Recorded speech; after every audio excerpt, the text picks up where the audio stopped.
और अंत के दिनों में ऐसा होगा। परमेश्वर कहते हैं कि मैं अपनी आत्मा से सब प्राणियों पर उंडेलूंगा। तुम्हारे बेटे और बेटियां भविष्यवाणी करेंगे, तुम्हारे जवान सपने देखेंगे, तुम्हारे बूढ़े आदमी सपने देखेंगे। प्रेरितों के काम 2:17 NKJV। जब माइकल मैथ्यूज ने मुझसे यह प्राकथन लिखने के लिए कहा तो मुझे आपके साथ ईमानदार होना होगा। मेरा पहला विचार था, क्या आपको यकीन है कि आपके पास सही आदमी है? मैं धर्मशास्त्री नहीं हूँ, बाइबल की पढ़ाई में मेरे पास PhD नहीं है। मैं एक ऐसा व्यक्ति हूँ जिसने सेना में 25 साल बिताए, पेंटागन में अमेरिकी सेना के पहले मुख्य प्रौद्योगिकी अधिकारी के रूप में काम करने के लिए उठे। यह अग्रणी है कि कैसे दुनिया के सबसे बड़े संगठनों में से एक उभरती प्रौद्योगिकियों को महत्वपूर्ण अभियानों में एकीकृत करेगा। मैंने प्रौद्योगिकी नेतृत्व के पदों पर दशकों बिताए हैं, नवाचार, सुरक्षा और मिशन महत्वपूर्ण प्रणालियों के चौराहे को नेविगेट करते हुए। और लगभग 3 दशकों से मैं यीशु के बारे में प्यार करता रहा हूँ, उसका अनुसरण करता रहा हूँ, अध्ययन करता रहा हूँ और प्रचार करता रहा हूँ। 29 वर्षों से दैनिक भक्ति लेख लिख रहा हूँ, 15 वर्षों से पॉडकास्ट प्रकाशित कर रहा हूँ और एक संघीय IT अनुबंध व्यवसाय और एक गैर लाभकारी मंत्रालय दोनों को एक साथ चला रहा हूँ। यहाँ बताया गया है कि मैंने दोनों दुनिया में रहने से क्या सीखा है। वे सिर्फ एक साथ नहीं रहते हैं, वे टकराते हैं और उस टक्कर में कुछ शक्तिशाली घटित होता है। परमेश्वर ने मुझे 2 क्षेत्रों को बांटने के लिए प्रेरित किया है जिनके बारे में ज्यादातर लोग सोचते हैं कि वे असंगत हैं। सरकारी अनुबंधों, साइबर सुरक्षा और अत्याधुनिक IT अवसंरचना की कठोर दुनिया, और परमेश्वर का अलौकिक साम्राज्य जहां अनुग्रह शासन करता है और चमत्कार होते हैं। मैंने सुबह पेंटागन रणनीति सत्रों में बैठकर उसी शाम ईश्वरीय प्रावधान के बारे में प्रचार किया। विश्वासियों को विश्वास से काम करने का तरीका सिखाते हुए मैंने कई मिलियन डॉलर के संघीय अनुबंधों पर बातचीत की है। मैंने वैश्विक निगमों के लिए प्रौद्योगिकी समाधान लागू किए हैं, जबकि यह स्वीकार किया है कि परमेश्वर का ज्ञान सभी मानवीय समझ से परे है। ज्यादातर लोग सोचते हैं कि आपको एक या दूसरे को चुनना होगा, लेकिन परमेश्वर की कृपा से आप क्या कर सकते हैं इसकी कोई सीमा नहीं है। जैसे ही मैंने हेवन 7.0 पढ़ना शुरू किया, मुझे एहसास हुआ कि माइकल मुझसे यह प्राकथन लिखने के लिए नहीं कह रहा था क्योंकि मैं एक विद्वान हूँ। वह मुझसे पूछ रहा था क्योंकि मैं इस किताब के तनाव में रहता हूँ हर एक दिन। मैं समझता हूँ कि बोर्ड रूम और कमांड सेंटर में परमेश्वर का सम्मान करने का क्या मतलब है। मुझे पता है कि संघीय अनुपालन, प्रतिस्पर्धी बोली और तकनीकी नवाचार की जटिलताओं को नेविगेट करते समय किंगडम के सिद्धांतों को लागू करना कैसा होता है। मैंने पहली बार अनुभव किया है कि विश्वास और उत्कृष्टता विपरीत नहीं हैं, वे भागीदार हैं। यह किताब एक आध्यात्मिक उन्नति के बारे में है जिसकी अधिकांश विश्वासियों को सख्त जरूरत है। इस पांडुलिपि को पढ़ते समय मुझे इस बात का एहसास हुआ, हम एक ऐसे युग में रह रहे हैं जहां हमने सब कुछ अपग्रेड किया है। हमारे फ़ोन, हमारी कारें, हमारे घर, हमारे आसपास की हर चीज़ अब स्मार्ट हो गई है। हमें उस तकनीक पर भरोसा है जिसे हम देख नहीं सकते। हम 5G नेटवर्क में विश्वास करते हैं जो हवा के माध्यम से अदृश्य रूप से डेटा संचारित करते हैं। हम अपनी सबसे कीमती फाइलों को बिना किसी सर्वर को देखे क्लाउड में स्टोर करते हैं। हम AI एल्गोरिदम के आधार पर मिलियन डॉलर के निर्णय लेते हैं। लेकिन जब परमेश्वर के राज्य की बात आती है, अधिकांश विश्वासी अभी भी स्वर्ग 1.0 सॉफ्टवेयर पर चल रहे हैं और यह एक समस्या है। विडंबना मुझसे बच नहीं सकती। मैंने अपना करियर संगठनों को क्लाउड कंप्यूटिंग या इंटीग्रेशन और डिजिटल ट्रांसफॉर्मेशन लागू करने में मदद करने में बिताया है। मैं पेंटागन में उभरती प्रौद्योगिकियों के बारे में ब्रीफिंग में बैठ गया हूँ। मैंने अत्याधुनिक IT इंफ्रास्ट्रक्चर के लिए कई मिलियन डॉलर के संघीय अनुबंधों का प्रबंधन किया है। मैंने उच्चतम स्तर पर प्रौद्योगिकी और राष्ट्रीय सुरक्षा के चौराहे पर काम किया है और मैंने जो खोजा है वह यह है, जिस सबसे उन्नत सिस्टम का मैंने कभी सामना किया है वह सिलिकॉन वैली का नवीनतम नवाचार नहीं है। यह स्वर्ग का राज्य है जो परमेश्वर की कृपा से काम कर रहा है। परमेश्वर अनुग्रह से काम करता है, हम विश्वास से जवाब देते हैं। 29 सालों से मैं आज का वचन लिख रहा हूँ जो एक रोजाना भक्ति है जहां मैं लगातार एक मूल संदेश सिखाता हूँ। परमेश्वर हमारे लिए जो कुछ भी करता है वह अनुग्रह से होता है, अनर्जित, अयोग्य और अयोग्य। परमेश्वर के अनुग्रह के प्रति हमारी प्रतिक्रिया विश्वास के माध्यम से होती है। परमेश्वर से कुछ करवाने के लिए विश्वास नहीं, जो अनुग्रह पहले से प्रदान कर चुका है उसके साथ खुद को संरेखित करने के लिए विश्वास। जब माइकल ईश्वरीय कार्यों के बारे में हमारी समझ में उन्नति के रूप में स्वर्ग 7.0 के बारे में बात करता है तो यह मेरी अपनी शिक्षा के साथ गहराई से गूंजता है। देखिए, अनुग्रह हमारे प्रदर्शन के प्रति परमेश्वर की प्रतिक्रिया नहीं है। अनुग्रह परमेश्वर का पूर्वव्यापी प्रावधान है। जो अनुग्रह पहले ही पूरा कर चुका है, उस पर विश्वास बस हमारी सहमति है, यह पहले ही हो चुका है। ये एक ऐसा मुहावरा है जिसका मैं अपने शिक्षण में लगातार उपयोग करता हूँ। क्यों? क्योंकि यह सच है। हम परमेश्वर को कार्य करने के लिए मनाने की कोशिश नहीं कर रहे हैं। हमें पता चल रहा है कि उसने पहले से क्या लागू किया है और अपने जीवन को उसके प्रावधान के साथ जोड़ रहे हैं। ठीक यही वह आदर्श बदलाव है जिसकी ओर माइकल हमें स्वर्ग 7.0 में बुला रहा है। जिस तरह हम इंटरनेट नहीं बनाते हैं, हम बस पहले से मौजूद चीज़ों से जुड़ते हैं, वैसे ही हम अपने प्रयासों से परमेश्वर का भरण पोषण नहीं बनाते हैं। हम उन चीज़ों से जुड़ते हैं जिन्हें अनुग्रह पहले से स्थापित कर चुका है। सवाल यह नहीं है कि क्या परमेश्वर ऐसा कर सकता है, प्रश्न यह है कि क्या मैं उस अनुग्रह तक पहुंच पाऊंगा जो पहले ही प्रदान कर चुका है। यह वह जगह है जहां इस किताब को असुविधाजनक रूप से दोषी ठहराया जाता है। माइकल बताते हैं कि हमें ईश्वरीय बुद्धिमत्ता की तुलना में कृत्रिम बुद्धिमत्ता पर अधिक विश्वास है। हमें विश्वास है कि 5G नेटवर्क हवा के माध्यम से अदृश्य डेटा प्रसारित करते हैं, लेकिन हम यह विश्वास करने के लिए संघर्ष करते हैं कि परमेश्वर की आत्मा हमारे दिलों तक सीधे संवाद कर सकती है। हम अपनी सबसे कीमती फाइलों को एक भी सर्वर देखे बिना क्लाउड में स्टोर करते हैं, फिर भी हमें परमेश्वर की सर्वव्यापिता पर संदेह है। मैं अपने काम में हर एक दिन इस विरोधाभास को देखता हूँ। बिजनेस लीडर बिना नज़र डाले डेटा एनालिटिक्स और AI की भविष्यवाणियों के आधार पर $1 मिलियन के निर्णय लेंगे, लेकिन सुझाव दें कि भगवान एक सपने के माध्यम से बोल रहे होंगे, एक भविष्यवाणी के शब्द के माध्यम से, ज्ञान के अलौकिक डाउनलोड के माध्यम से। अचानक हर कोई संशयवादी हो जाता है। फिर भी दशकों तक परमेश्वर के साथ चलने और एक ही समय में उच्च स्तरीय प्रौद्योगिकी नेतृत्व में काम करने के बाद मैंने जो सीखा है वह यह है, अलौकिक क्षेत्र मनुष्यों द्वारा बनाई गई किसी भी प्रणाली की तुलना में कहीं अधिक विश्वसनीय है। हर तकनीक अंततः विफल हो जाती है, क्रैश हो जाती है या पुरानी हो जाती है। परमेश्वर का राज्य 100% अपटाइम, अनंत बैंडविड्थ और शून्य विलंबता के साथ काम करता है। उनके ज्ञान के डाउनलोड में कभी भी वायरस नहीं होते हैं। उनकी मार्गदर्शन प्रणाली कभी भी गड़बड़ियों का अनुभव नहीं करती है। दुनिया की नींव से पहले से ही उनका क्लाउड नेटवर्क चालू है। ग्रेस ने परिणाम को पहले ही प्रोग्राम कर लिया है। विश्वास हमारा एक्टिवेशन कोड है। जो चीज़ स्वर्ग 7.0 को विशेष रूप से शक्तिशाली बनाती है वह यह है कि माइकल के तकनीकी रूपक अनुग्रह आधारित जीवन को कैसे रोशन करते हैं। जब वह आध्यात्मिक एल्गोरिदम विकसित करने की बात करता है, भय आधारित प्रतिक्रियाओं के बजाय राज्य के सिद्धांतों के माध्यम से जीवन को संसाधित करने के लिए व्यवस्थित दृष्टिकोण, तो वह वर्णन करता है कि मैं दशकों से क्या सिखा रहा हूँ, अंदर से बाहर रहना, बाहर से नहीं। जब तुम इसे समझते हो तो सब कुछ बदल जाता है। आप प्रयास करना बंद कर देते हैं और प्राप्त करना शुरू करते हैं।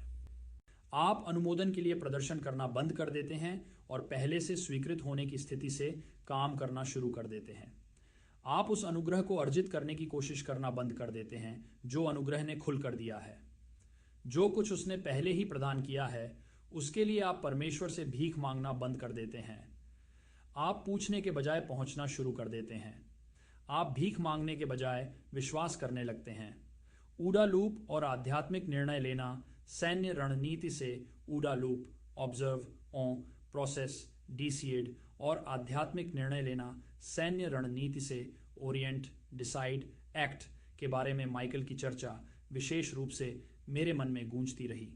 अपनी वर्दी में 25 वर्षों के दौरान मुझे पता चला कि निर्णय लेने की गति अक्सर सफलता या असफलता को निर्धारित करती है। आध्यात्मिक रूप से भी यही सच है। जो लोग विश्वास के माध्यम से परमेश्वर के मार्गदर्शन को तेजी से संसाधित कर सकते हैं और उस पर कार्य कर सकते हैं, वे संदेह से लकवाग्रस्त या विशुद्ध रूप से तर्कसंगत सोच से सीमित लोगों से लगातार बेहतर प्रदर्शन करेंगे। लेकिन यह वह अनुग्रह आयाम है जिसे माइकल छूता है। हम ये निर्णय अपनी ताकत या बुद्धिमत्ता से नहीं कर रहे हैं। अनुग्रह परमेश्वर की इच्छा को पूरा करने की इच्छा और शक्ति दोनों प्रदान करता है।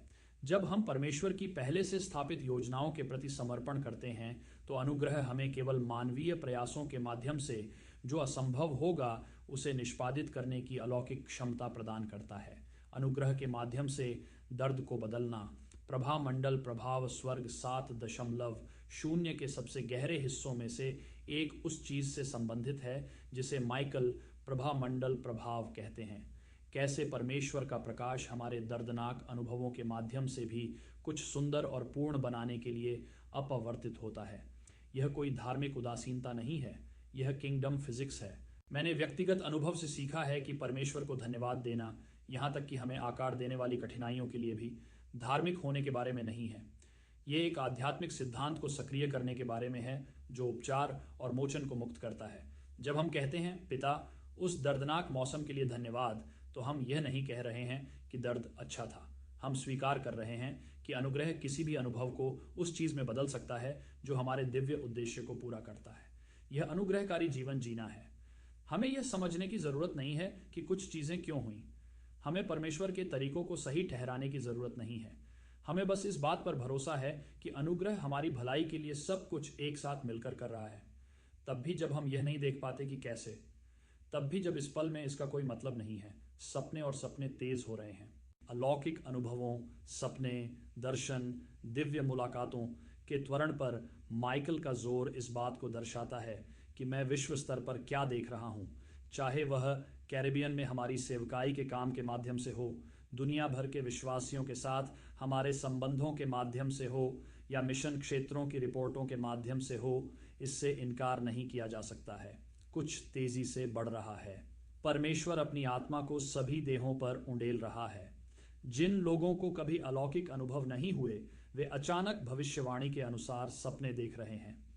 व्यवसायी दर्शन के माध्यम से रणनीतिक ज्ञान प्राप्त कर रहे हैं।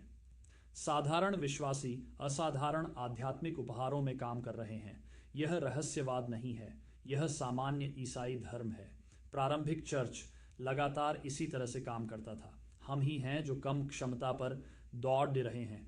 हम ईसाई धर्म के एक कमजोर संस्करण को स्वीकार कर रहे हैं क्योंकि हम ऐसी किसी भी चीज से डरते हैं जो हमारे साफ सुथरे धार्मिक बक्सों में फिट नहीं होती है। स्वर्ग साथ हमें चुनौती देता है कि हम उन बक्सों का विस्तार करें, या इससे भी बेहतर उन्हें पूरी तरह से फेंक दें और इस सीजन में परमेश्वर द्वारा जारी की जा रही चीजों की परिपूर्णता को गले लगा लें। यह किताब अभी क्यों मायने रखती है? हम उस पल में जी रहे हैं जिसे मैं अभिसरण क्षण कहता हूँ। तकनीकी प्रगति, वैश्विक कनेक्टिविटी, आध्यात्मिक भूख और भविष्यवाणी की पूर्ति सभी एक साथ तेज हो रही है। कई विश्वासी खुद को अभिभूत महसूस कर रहे हैं। वे इस बारे में अनिश्चित हैं कि आध्यात्मिक सत्यनिष्ठा बनाए रखते हुए तेजी से बदलाव कैसे लाया जाए।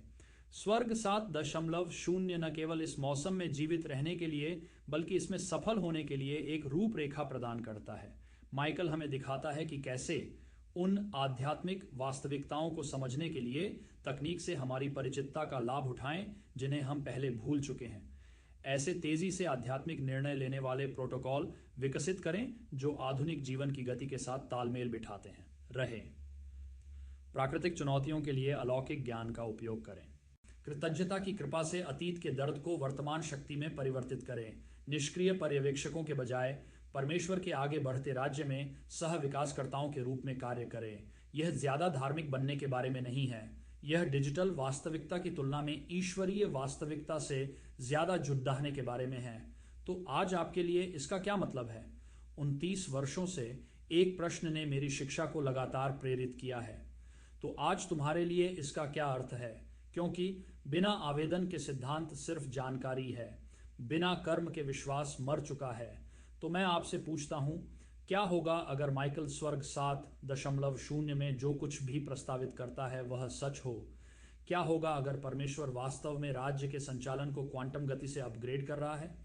क्या होगा अगर अलौकिक अनुभव अति आध्यात्मिक लोगों के लिए आरक्षित न हो लेकिन सामान्य विश्वासियों के लिए मानक बन रहे हों? अगर आप जिन सपनों को खारिज कर रहे हैं वे वास्तव में ईश्वरीय डाउनलोड हैं, तो क्या होगा? क्या होगा अगर आपके जीवन में संयोग वास्तव में अनुग्रह द्वारा आयोजित किए जाते हैं? क्या होगा अगर आप अभी इस प्राकथन को पढ़ रहे हैं, वह यादृच्छिक नहीं था, लेकिन क्या अपने आप में एक हेवन 7.0 ऑपरेशन था जो आपको एक ऐसे अपग्रेड की ओर मार्गदर्शन कर रहा था जिसकी आपको सख्त जरूरत है? 29 साल की सेवकाई और एंटरप्राइज टेक्नोलॉजी में 35 साल बाद मुझे जो कुछ पता है वह यहाँ बताया गया है। हम एक ऐसे परमेश्वर की सेवा करते हैं जो हमारे विश्वास करने की हिम्मत से कहीं अधिक सक्षम है। उसके तरीके हमारे तरीकों से ऊंचे हैं, उनके विचार हमारे विचारों से ऊंचे हैं, उनकी तकनीक हमारे सबसे उन्नत नवाचारों से ऊंचे हैं को आदिम बनाती है। सवाल यह नहीं है कि क्या परमेश्वर अपने राज्य के बारे में हमारी समझ और अनुभव को बेहतर बना सकते हैं। सवाल यह है कि क्या हम अपग्रेड डाउनलोड करने के लिए तैयार हैं। माइकल मैथ्यूज ने हमें एक किताब से ज़्यादा कुछ दिया है। उन्होंने अपग्रेड प्रॉम्प्ट प्रदान किया है। आप अपने फ़ोन पर उन सूचनाओं को जानते हैं। अपडेट उपलब्ध है, अभी या बाद में इंस्टॉल करें। यह वह क्षण आध्यात्मिक रूप से है।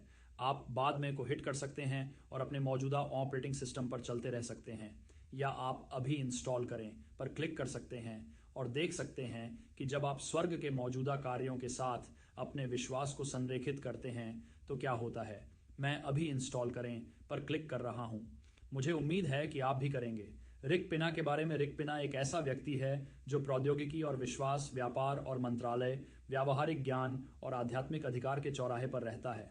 इंस्पायर्ड सॉल्यूशंस के मुख्य परिचालन और राजस्व अधिकारी के रूप में वह एक आईटी और लॉजिस्टिक्स फर्म का नेतृत्व करते हैं जो कई क्षेत्रों में रक्षा एजेंसियों, सरकारी संस्थाओं और वाणिज्यिक ग्राहकों के विभाग की सेवा करती है। लेकिन रिक का रिज्यूमे उसकी पूरी कहानी नहीं बताता है। 29 वर्षों से अधिक समय से वे आज का वचन लिख रहे हैं, जो एक दैनिक भक्ति है जो व्यावहारिक अनुग्रह केंद्रित शिक्षण के साथ दुनिया भर के विश्वासियों तक पहुंचती है। अपनी पत्नी इसाबेला के साथ वे रिक और इसाबेला पिना मंत्रालयों का नेतृत्व करते हैं, विश्वासियों को अनुग्रह जीवन जीते हुए उनके दिव्य उद्देश्य को खोजना, उनका अनुसरण करना और समाप्त करना सिखाते हैं। रिक ने ट्राइडेंट यूनिवर्सिटी से बिजनेस एडमिनिस्ट्रेशन में एमबीए और बैचलर ऑफ साइंस की डिग्री ली है। उनका मंत्रालय डोमिनिकन गणराज्य, हैती और डोमिनिका में मिशन कार्य के माध्यम से विश्व स्तर पर फैला हुआ है, जहां वे और इसाबेला उन टीमों का नेतृत्व करते हैं जो वंचित समुदायों को आध्यात्मिक और व्यावहारिक दोनों तरह की सहायता प्रदान करती हैं। रिक और इसाबेला वर्जीनिया में रहते हैं और बाजार और मंत्रालय के बीच की खाई को पाटना जारी रखते हैं। यह दर्शाता है कि राज्य के सिद्धांत जीवन के हर क्षेत्र में काम करते हैं, बोर्ड रूम से लेकर अभयारण्य तक, सैन्य रणनीति से लेकर आध्यात्मिक युद्ध तक, संघीय खरीद से लेकर ईश्वरीय प्रावधान तक। जैसा कि रिक कहेगा, यह पहले ही हो चुका है। The grace life.